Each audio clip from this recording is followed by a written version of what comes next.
নমস্কার বন্ধুরা, আমি তোমাদের সাথে আজকে শেয়ার করতে চলেছি নিরামিষি পনিরের এক রেসিপি। এটার জন্য আমাদেরকে ফার্স্টে যেটা করতে হবে সেটা হচ্ছে পনিরগুলোকে কিউব করে কেটে তেলের মধ্যে ভেজে নিতে হবে। এটা পুরোপুরি অপশনাল, তোমরা ফ্রাই করতে পারো নাও করতে পারো। তারপরে পটল এইভাবে কেটে নিয়ে পটলগুলোকেও কিন্তু আমরা তেলের মধ্যে ফ্রাই করে নেবো। যতক্ষণ ফ্রাই করবে ততক্ষণ না এর কালারটা চেঞ্জ হয়ে ব্রাউন হয়ে যাচ্ছে, এবং পুরো রান্নাটাই কিন্তু লো ফ্লেমে হবে। এই দেখো এর কালারটা চেঞ্জ হয়ে ব্রাউন হয়ে গেছে।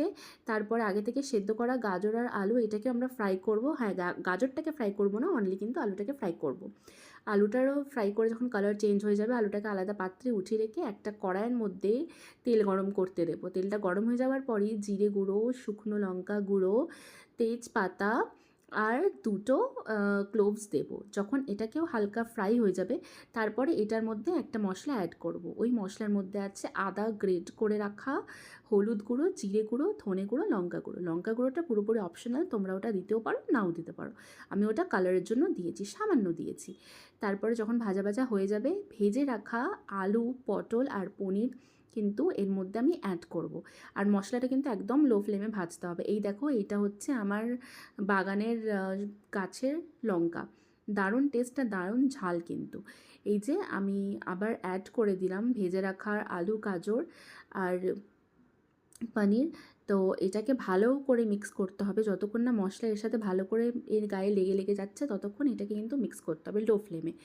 এখানে আমি একটা টিপস তোমাদের দিয়ে রাখি, রান্নায় যদি তোমরা গরম জল ইউজ করো তাহলে কিন্তু এর টেস্ট আরও এনহ্যান্স হয়ে যায়। আমি দেখো এখানে রান্নাতে গরম জলটা ইউজ করেছি এই টেস্টটাকে এনহ্যান্স করার জন্য। তো এটাকে হালকা হালকা ফুটতে দেবো, গাজরটা অ্যাড করব এই মুহূর্তে। তারপরে এটাকে ঢাকা চাপা দিয়ে 5-10 মিনিট মতন ফুটতে দেবো। আবার চলে এসেছি 5-10 মিনিট বাদে, দেখছি রান্নাটা অলমোস্ট কুক হয়ে গেছে।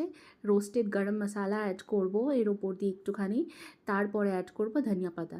এই ধনিয়া পাতাটাও কিন্তু আমার বাগানের গাছেরই, কিন্তু খুব টেস্ট। আর যে কোনো তরকারিতে ধনিয়া পাতা দিলেই তার টেস্টটা পুরো আরও পাল্টে যায়।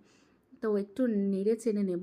তারপরে অ্যাড করব আমার ঘরে বানিয়ে রাখা ঘি। এই ঘিটা কিন্তু আমি ঘরেই বানাই। এর রেসিপিও যদি তোমাদের চাই তাহলে তোমরা কিন্তু আমাকে কমেন্টে জানাতে পারো, আমি এর ভিডিও তোমাদের সাথে শেয়ার করতে পারি।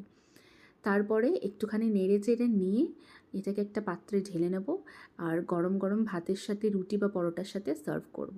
কেমন লাগলো জানিও রেসিপি।